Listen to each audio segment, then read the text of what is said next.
Well, it's the end of August, and it's wonderful sounds and beautiful sights and incredible food can only mean one thing. It's the 29th annual Detroit International Jazz Festival.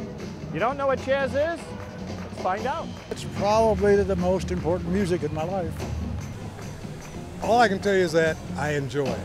I've been into jazz since I was 15. I was introduced to jazz, believe it or not, by Sonny Stitt. Oh, gee, you know, I mean, that's a really tough question. How do you describe jazz? I mean, it's all notes, you know, and it depends on how you put them together. Well, to me, it means something to relax, you know, like if you relax, sit down and relax over a nice martini or Manhattan and just sit back and enjoy myself.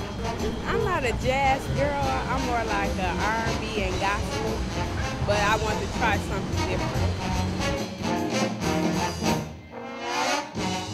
RJ, can you tell us a little something about the history of jazz in Detroit?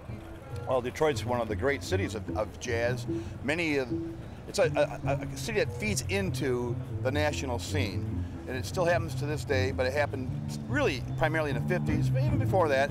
Guys came out of Detroit and went to New York. There was a time when all the guys were either from Philly or Detroit. You know, like the Coltrane band, he had Elvin Jones in his group, you know. Paul Chambers was in Miles Davis's group, you know. Every band had 1, 2, 3, 4 Detroiters. It was just that level of musicianship here. Guys left here, they were ready to go to the Apple and kick ass. Like jazz first started from Detroit, so we're really known for our music. So I think that's why we have our jazz festivals here. So what is this festival like for the city of Detroit? Oh, it's incredible. I mean, diverse music, something for everyone, great food, great people, friendly. I mean, it's one of the best festivals in the country. It's a very nice event. You should always come back and visit every year. And it's an experience you'll never forget.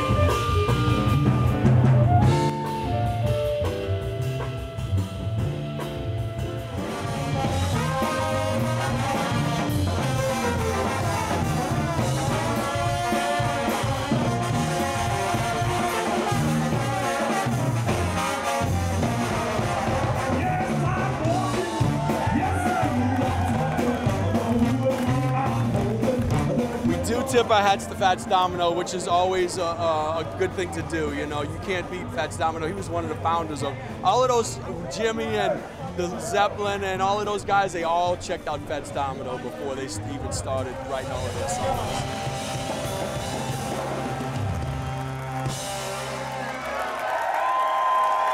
That was Bonerama from the Crescent City, New Orleans, at the Detroit International Jazz Festival. And everybody's so friendly. I mean, I don't know where Detroit gets this bad image about you're not friendly, you got to hold on to this. But I mean, everybody I encountered has been friendly, warm, considerate, nice. And I come from a very friendly city, which is Nashville, Tennessee. And we're known as Music City, USA. But we can learn a thing or two from you guys, no doubt about it.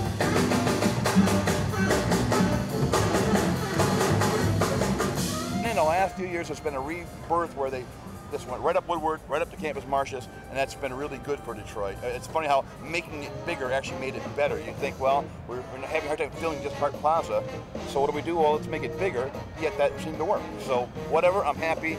People are here. For me, it's the highlight of the whole summer is Jazz Festival in Detroit. So the bigger it got, the more it took root, and more popular it got. More stages, more people. Yeah, it's an international event, I understand, you know. They got people from all over, so, hey, you got to just come down and experience it once in a while, you know. It's here all weekend. It's a beautiful weekend. Can't go wrong. It's free. I mean, come on, you listen to some music and have a great time. And that's it for a fabulous Labor Day weekend. Reporting for Absolute Michigan, I'm Jim McClain.